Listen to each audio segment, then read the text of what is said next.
Bonjour, je suis Delphine Zanelli. Bienvenue dans le podcast L'entreprise de demain, le podcast de tous les bâtisseurs du futur du travail. Celles et ceux qui le vivent, le créent, le questionnent et chaque jour le réinventent.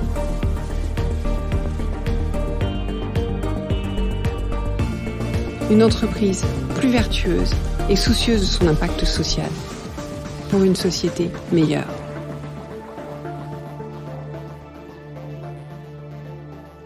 Bonjour, bienvenue dans ce nouvel épisode. J'espère que vous allez bien. J'ai encore eu ces dernières semaines le plaisir d'échanger avec nombre d'entre vous, chères auditrices et chers auditeurs. Je suis toujours à la fois ravie de pouvoir mieux vous connaître, de mieux comprendre comment le podcast peut vous aider aussi. Je suis aussi toujours très impressionnée par votre énergie, votre engagement, votre envie de faire bouger les lignes pour vous et votre entreprise. Mais j'entends aussi que vous me dites comment faire dans un environnement incertain, comment s'y prendre avec des interlocuteurs parfois récalcitrants, et puis comment dégager du temps pour se développer tout simplement. Alors, je pense que le vrai défi des managers qui veulent transformer leur pratique aujourd'hui, c'est de pouvoir le faire concrètement un peu chaque jour, en sachant par où commencer sans se poser des questions métaphysiques parce qu'on a déjà une charge fondamentale. En y trouvant une forme de développement personnel, parce que je pense que c'est un driver important. En se sentant légitime, soutenu, reconnu, et puis surtout en pouvant partager ses doutes, ses interrogations, ses échecs, en toute sécurité, et du coup avoir des feedbacks bienveillants et éclairants. Et c'est tout ça que je vous propose dans le programme managérial L'entreprise de demain. C'est un programme qui est né des échanges avec les invités, avec vous, avec mes clients. C'est un programme que j'ai conçu avec une pédagogie unique, inspirée du mentoring, des neurosciences, de l'appreciative inquiry et de la formation active. Un condensé de toutes les techniques qui m'ont permis de réellement transformer les pratiques et qui feront que vous ne lâcherez rien, même rattrapé par le quotidien. Et puis surtout, j'ai co-conçu des thématiques avec des dirigeants et des experts pionniers parmi les plus impactants dans leur domaine. La bonne nouvelle, c'est que je lance une cohorte promotion pionnier de début juillet à fin décembre. Il y a 50 places à 1 950 € au lieu de 2 950 € jusqu'au 15 juillet. Premier arrivé, premier servi. Et dans ce package, il y a 2 parcours thématiques à choisir parmi 6, 12 calls de coaching collectif, 3 heures de coaching individuel, un duo de peer coaching ou de coaching 2 à 2, et quelques bonus pour que vous ne lâchiez rien. Alors si vous êtes intéressé, rendez-vous sur l'entreprisededemain.com, cliquez sur prendre un rendez-vous et on se parle. Je serais curieuse de savoir, est-ce que vous êtes plutôt team je mets à profit l'été, je démarre la rentrée avec une feuille de route, et je termine l'année en fanfare, ou team on verra plus tard. Passons maintenant à l'épisode du jour, qui devrait vous donner d'ailleurs envie d'agir, tout au moins d'expérimenter. J'ai eu le grand plaisir d'interviewer Laïla Mamou, qui est directeur général délégué de Sofinco. Nous échangeons sur les enjeux de mixité en entreprise, mixité des genres, mais aussi mixité générationnelle. De l'importance aussi de la transmission des savoirs, de l'évolution des modes managériaux. Laïla nous partage ses constats, ses expérimentations et les bénéfices qu'elle a pu en retirer.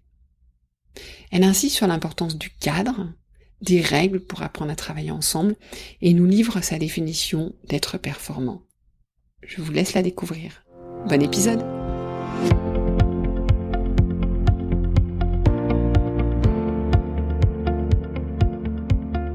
Bonjour Lila. Bonjour. Alors, merci beaucoup de m'accueillir aujourd'hui. Donc on est au siège du Crédit Agricole Customer Finance. Et je vais commencer par peut-être vous laisser vous présenter à nos auditeurs, s'il vous plaît. Alors moi j'aime bien me présenter par mes 5 P. Mes 5 P, c'est... je suis quelqu'un qui est beaucoup dans le progrès. Donc j'ai besoin toujours de me remettre en question pour évoluer. Dans le partage aussi. Et en plus, j'arrive à un moment de ma carrière où je pense que la transmission est très, très importante. Je suis une femme de précision, forcément. Dans la finance, on est beaucoup dans les KPI. Et une passionnée. C'est-à-dire, je me suis jamais embêtée, ennuyée là où je suis. Et une valeur qui m'est très chère, c'est le plaisir. C'est vraiment de travailler on peut être sérieux et dans la légèreté, dans l'humour. Et pour moi, c'est vraiment important d'avoir cette partie de plaisir au quotidien. À part ça, je suis donc j'ai fait donc du crédit à consommation. Je suis tombée dedans. Ça a été mon deuxième travail. Et donc, j'ai été à la première filiale créée à l'international par Sofinco, qui était au Maroc. Donc, c'est une start-up. Et donc, quand je suis arrivée, on était une dizaine et j'y suis restée 30 ans. Et je l'ai dirigée pendant 14 ans. J'ai fait une fusion et en partant, j'ai laissé une entreprise leader sur son marché. J'ai une deuxième vie qui est au niveau de l'associatif. Je suis très engagée auprès d'ONG et j'ai les deux sujets sur lesquels je travaille depuis plus de 10 ans, c'est la jeunesse, comment préparer la relève, et la femme, dans le sens comment permettre aux femmes d'accéder à des postes à haute responsabilité. Et donc j'ai rejoint donc CACF ici à Paris il y a 3 ans et demi, où j'ai d'abord été directrice des filiales à l'international, où j'ai présidé 5 filiales en Europe, et aujourd'hui donc je suis la directrice générale déléguée de Sofinco depuis septembre. Voilà. Et donc, un parcours effectivement intéressant. Et vous dites 2 sujets qui vous intéressent, particulièrement, on peut peut-être commencer par ça. Donc, la relève, la transmission, les jeunes et la mixité. Et c'est vrai que aujourd'hui, j'entends énormément parler de ces enjeux de diversité, mais de diversité de genre et de génération dans l'entreprise. Parce que c'est vrai qu'on a beaucoup de générations qui cohabitent. Les générations les plus anciennes ne sont pas tout à fait prêtes de partir.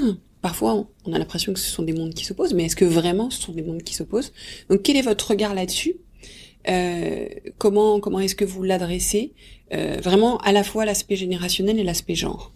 Alors, la mixité, je l'ai abordée il y a déjà une 15aine d'années. J'étais, au niveau opérationnel, j'avais monté des plateformes de relance téléphonique et par hasard, j'avais que des femmes. Et j'avais créé un métier d'encaisseur qui allait recouvrer les impayés. Et là, j'avais que des hommes. Et en fait, je trouvais que les discussions, la dynamique était très différente quand je n'avais que des femmes ou que des hommes. Et ayant fait de la danse, et on a toujours été mix, il y a toujours eu cette émulation entre danseurs et danseuses. Et je me suis dit, je vais mettre un homme au milieu de la plateforme des femmes, je vais voir ce que ça va donner. Et en fait, quand j'ai fait ça, ça a complètement changé la qualité, la discussion entre les femmes. Et il y a eu une espèce d'émulation. Et là aussi, j'ai commencé à proposer à des femmes de devenir encaisseurs, elles aussi. Et c'est là où j'ai vu la puissance, en fait, de cette mixité que j'ai pas abordé en se disant il faut donner accès aux femmes, on n'est pas nombreux. Je suis absolument pas partie comme ça. J'y suis allée en me disant et si je mixe, j'arrive à plus de performance. Oui, par curiosité. Par curiosité, parce que je trouvais que la qualité des débats pouvait un petit peu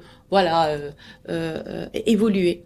Et j'ai commencé, c'est là où c'était peut-être un peu différent par rapport aux autres démarches, j'ai commencé à travailler un sujet de femmes, mais j'en ai fait un sujet de performance. Et petit à petit, après on a créé le leadership féminin, j'ai créé des conférences, voilà. Après ça a suivi son chemin, mais l'origine c'était vraiment ça. Et en fait, qu'est-ce que vous avez constaté concrètement? Est-ce que vous disiez il y avait un autre débat, il y avait une autre façon de travailler? Est-ce que c'était parce que c'était des façons d'approcher les questions différentes? Qu'est-ce qui se jouait? Ce qui se jouait, c'est que ça va vous paraître peut-être un peu. Quand on est entre femmes, facilement on va tomber dans des discussions de femmes, même si on est travail. Entre hommes, c'était la même chose. Le fait d'avoir mis un homme, quand je dis mis, c'est-à-dire intégrer un homme dans l'équipe, eh bien, les discussions sont devenues beaucoup plus professionnelles. Il y a des choses qu'on va plus se permettre parce que et en fait, c'est là où j'ai vu la puissance du modèle. Et c'est là où j'ai vu qu'il y avait vraiment de la compétition. Il y a un homme et on va lui montrer que nous aussi on est performante. Il a fait des bons chiffres, mais nous aussi on va faire la même chose. Et en fait, c'est ça qui a fait que c'était devenu quelque chose de performant. Et aussi la façon d'aborder les sujets. Alors je vais pas tomber dans du féminisme en disant nous les femmes on raisonne comme ça les hommes. Non, mais ce sont deux façons de travailler qui sont différentes. C'est un petit peu la subsidiarité qui fait que la différence fait la richesse. On n'est pas les mêmes. On raisonne différemment. Et c'est la capacité à mettre ensemble cette façon de réfléchir qui est différente, qui donne de la puissance. C'est pas bien ou mal. Non. C'est juste différent. J'ai un angle de vue différent. Je vais répondre à mon client de cette façon. L'autre personne va répondre plutôt différemment. Et c'est ensemble qu'on va finalement trouver le bon ton, le ton juste.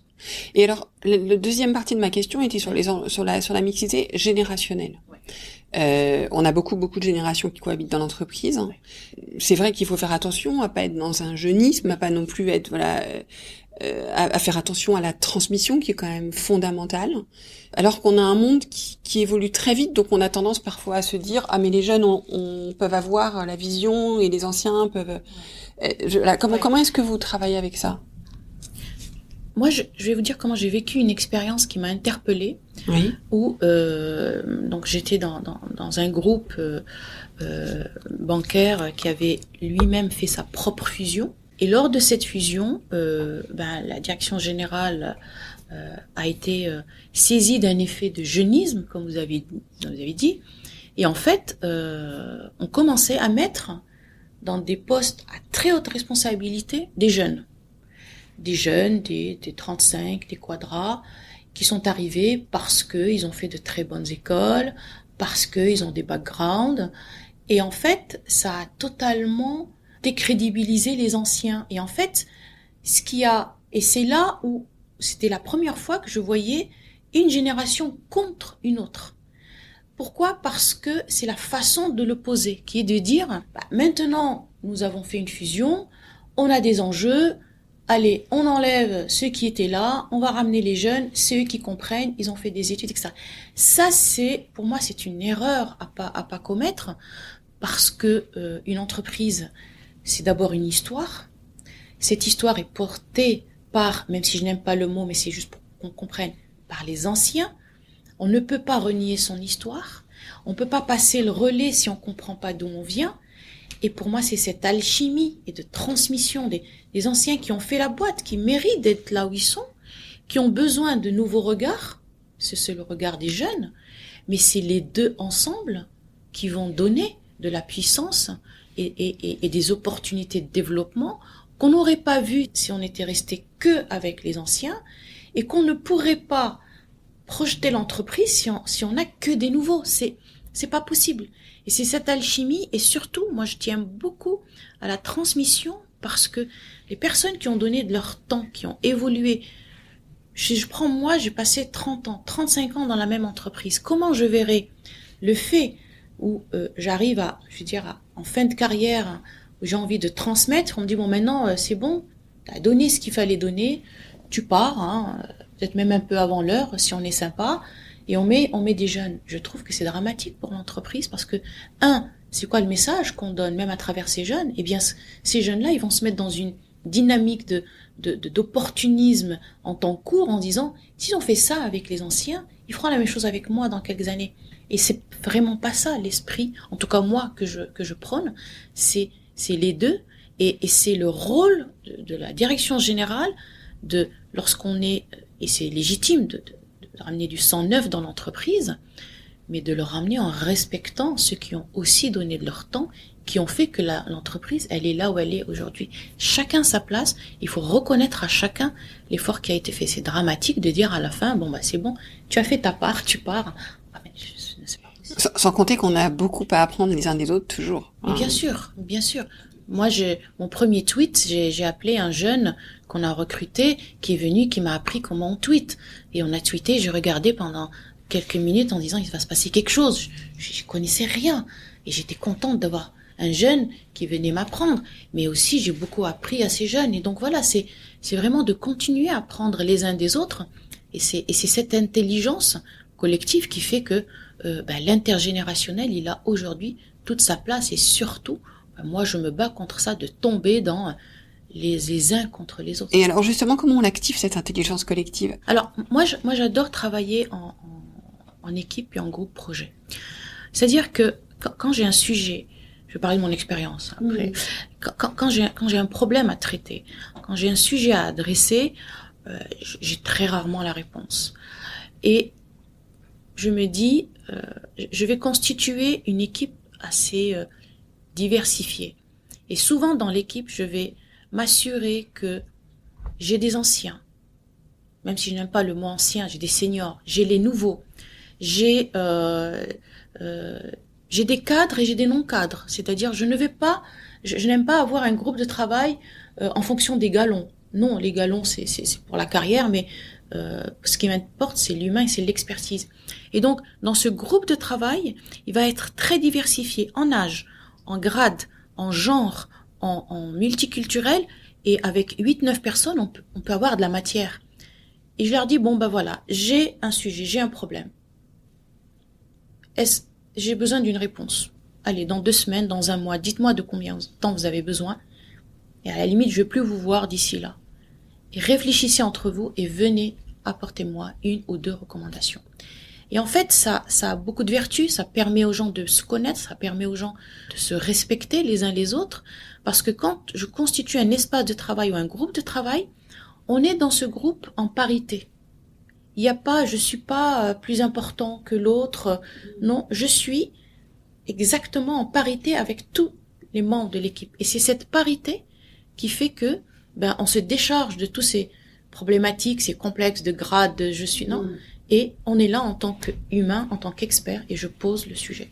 Et moi, je travaille beaucoup en créant des espaces de réflexion. En fait, ce qui est important, c'est l'individu, c'est pas tant le poste, le grade. Et je dis toujours à mes équipes, ne vous limitez pas, vous n'êtes pas un bout de carré dans une entreprise, vous n'êtes pas le reflet de cette petite case dans laquelle vous êtes, avec un nom, avec un titre. Vous êtes vous en tant que personne, en tant qu'expert. Et quand vous êtes dans un groupe de travail, ce qui est important, c'est la richesse de ce que vous allez apporter. C'est pas tant, voilà. Et donc la richesse de ce que vous apportez en tant qu'individu, avec votre connaissance globale, absolument, votre vécu dans l'entreprise, et qui va au-delà de votre fonction, en fait. Absolument, absolument. Et comment vous les aidez pour que chacun prenne sa place? Est-ce que c'est juste le fait de créer cet écosystème, ou est-ce que... Alors, il y a toujours, au début, j'anime l'espace, je l'anime, je pose des règles de bienveillance, des règles où on va travailler dans un esprit constructif, on va s'écouter. Donc, on va d'abord faire une réunion pour mieux nous connaître et on se met d'accord, ou plutôt, eux vont se mettre d'accord sur comment ils ont envie de travailler. C'est pas moi qui vais venir leur dire, voilà. Et commençons par qu'est-ce que vous voulez pas d'abord qu'on fasse pendant si j'ai envie d'être bien dans ce groupe de travail, si j'ai envie de donner le meilleur de moi-même, qu'est-ce que j'aimerais pas que les autres fassent? Et qu'est-ce que j'aimerais pas que moi je fasse? Et en fait, c'est d'abord une bonne réunion où on se cale, on se fixe comment on va travailler. Et une fois qu'on a bien réglé ça, généralement, il y a un leader qui émerge, qui est accepté par les autres, et ils font leur. Parfois c'est chaotique, c'est très bien. Il faut laisser le chaos, parce que c'est du chaos que va renaître quelque chose de plus structuré. Et c'est quelque chose auquel sont habituées les équipes ici, c'est-à-dire que, parce que j'imagine que ça diffère assez du fonctionnement habituel du quotidien. Alors, j'ai beaucoup fonctionné comme ça dans mon ancienne expérience. Ici, j'ai commencé à le tester, et franchement, j'ai de super retours. Parce que les équipes se sentent valorisées, mais surtout, c'est l'entreprise qui est gagnante. Il y en a plus dans 2-3 têtes que dans une tête. Et si en plus on y met un environnement bienveillant, constructif, il faut bien expliquer le cap, il faut bien expliquer l'objectif. Et de temps en temps, ces groupes, moi je me mets à leur disposition en leur disant, si vous pensez que vous y arrivez pas, ou si vous pensez qu'il y a peut-être trop d'idées, revenez me voir, je peux vous aider à recentrer. Et donc, parfois, il va y avoir des allers-retours jusqu'à ce qu'on trouve un bon équilibre.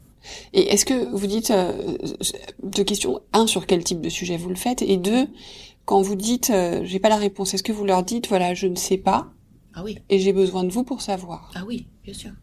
Donc vous faites aveu de vulnérabilité, comme on pourrait dire, en tout cas de dire oui, c'est pas moi qui ai la réponse, quoi. Moi, si vous connaissez quelqu'un qui a la réponse à tout, moi j'aimerais bien le rencontrer. Je partage, mais c'est pas toujours, en termes de leadership, c'est pas toujours été la posture. Enfin voilà, c'est mais je réunis beaucoup. Je réunis beaucoup mon comité exécutif.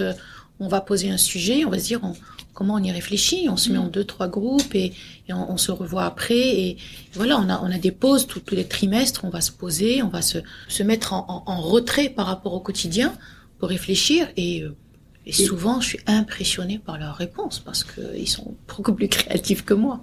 Et est-ce que c'est quelque chose que vous essayez d'infuser en fait dans les pratiques managériales au sens large, c'est-à-dire de chacun en fait? C'est mon vœu.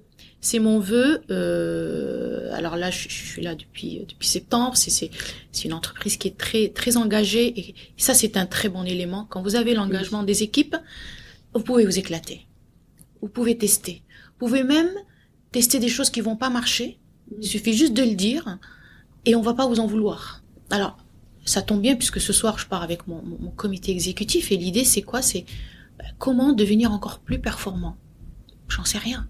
J'ai envie qu'on soit plus performant. Ils veulent qu'on soit plus performant, mais on va se mettre ensemble, on va s'enfermer, on va voir ce qui va sortir, et on va décider nous-mêmes peut-être pas d'un nouveau mode de fonctionnement, mais c'est quoi les ajustements qu'on aimerait faire. Alors on en fait de temps en temps, on s'écoute plus. J'ai mis en place, par exemple, à la fin d'un comité exécutif, c'est systématique. Quelqu'un, et c'est tournant, va évaluer la façon dont on s'est écouté, dont on a fonctionné pendant ce comité exécutif. Pourquoi? Parce que on a décidé de bannir quelques comportements, c'est bien de les dire, mais une fois qu'on est dans la réalité, on est vite rattrapé. Et donc, on a un gardien qui est tournant, chaque fois c'est pas le même, qui va dire, là, ça a été meilleur que la dernière fois. Par contre, on a encore régressé sur ça, on s'est peut-être pas assez écouté, 2-3 personnes n'ont pas pris la parole pendant toute la réunion, qu'est-ce qui s'est passé? Donc voilà, en fait, et ça nous permet, et c'est cette dynamique de progrès que j'installe, parce que c'est comme ça, en fait, qu'on progresse. C'est de se dire, finalement, est-ce que c'était bon? Si c'est bon, ben c'est super, on doit absolument capitaliser sur ça et le tenir. Et si on sent qu'il y a quand même eu des décisions un peu molles ou moins d'interaction que la dernière fois, pourquoi? On pose les sujets, on avance. Voilà. Et donc, et ça, c'est des choses qu'on a décidées ensemble. C'est pas quelque chose c'est pas un mode d'emploi. Oui. On a eu besoin de ça. Vous avez construite. Voilà. On a eu besoin de ça. Peut-être que demain, je sais pas de quoi on va avoir besoin, mais voilà. Et c'est être ouvert et écouter. Et ça veut dire quoi, être plus performant? Être plus performant. Pour moi, c'est d'abord être bien dans ses baskets. Oui. C'est vraiment, je peux pas être performante si je suis pas bien dans mes baskets, si je suis pas bien dans mon environnement, si je suis pas bien avec mes équipes. Et donc être performant, c'est d'abord faire corps en tant qu'équipe.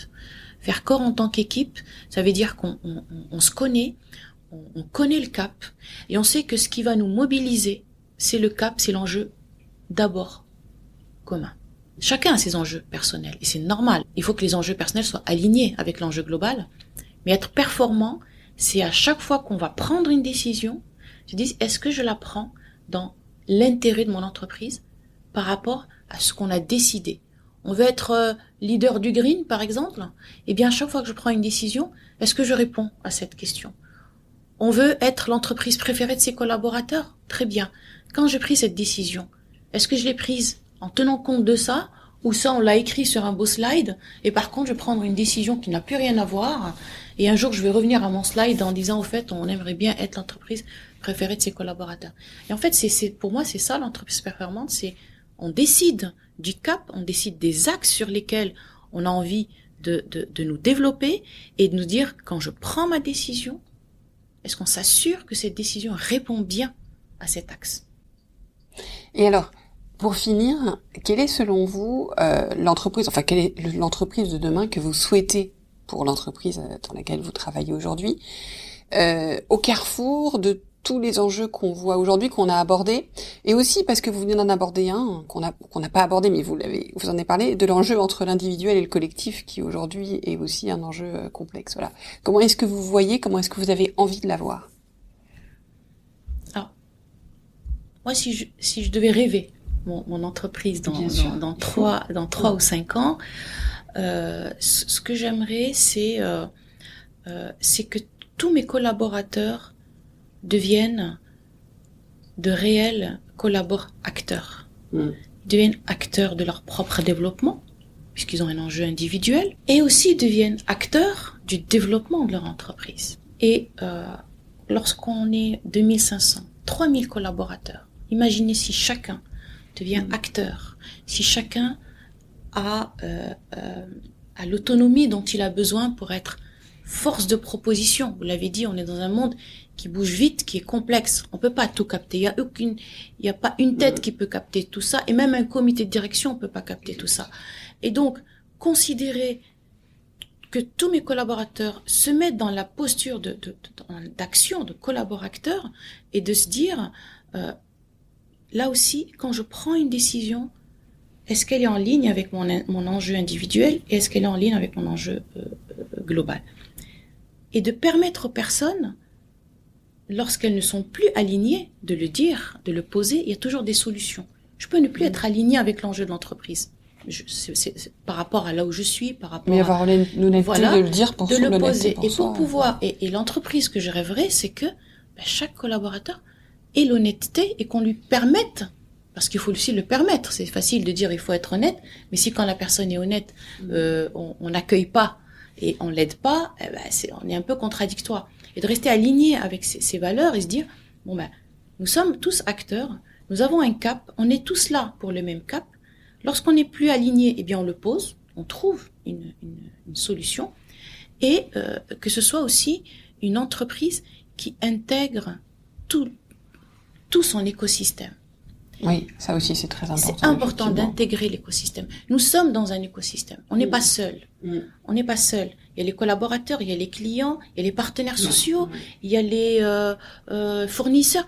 Et comment interagir avec son écosystème de manière alignée avec nos valeurs. C'est ça pour moi. Et pour créer de la valeur pour tous aussi. Oui. Bien sûr. Toutes les parties prenantes doivent retrouver son compte. Toute personne, si je me dis, voilà, je suis à Sofinco, toute personne qui interagit avec Sofinco, quelle qu'elle soit, ça doit être une très belle expérience pour elle. Et ensuite, bien sûr, si c'est une belle expérience, elle va créer de la valeur. Et donc une entreprise où chacun a sa place, où chaque collaborateur est un capteur d'information. Rendez compte, si on a 3000 collaborateurs qui vous ramènent de l'info, on n'a plus besoin de payer des consultants pour faire du benchmark. Non. Voilà. Ils vous ramènent de l'info, on sait quoi en faire, on l'organise, et ça devient, là ils sont acteurs. Après, il faut savoir quoi faire de tout ça. Mais quand on a de l'input qui nous intéresse, après ça devient de la matière première pour toutes nos réflexions. Et c'est ça l'entreprise que j'aimerais, c'est que chacun se sente chez lui et qu'il travaille pour le bien de son entreprise et pour bien sûr le bien de lui-même. Merci beaucoup Leïla. Merci pour votre écoute. J'espère que l'épisode vous a plu. Faites-le moi savoir en laissant des étoiles et des commentaires sur Apple Podcast. Cela me permet de le faire connaître, le podcast, et m'encourage à le poursuivre. Rejoignez-moi également sur le groupe LinkedIn L'entreprise de demain pour échanger avec d'autres auditeurs, proposer des invités.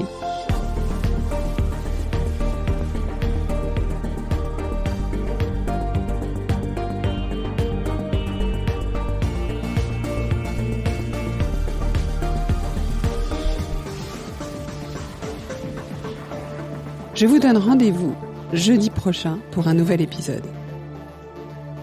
Cette série est produite par Delphine Zanelli et Ose Masterclass. Réalisation sonore Cyril Carillon et au micro Delphine Zanelli.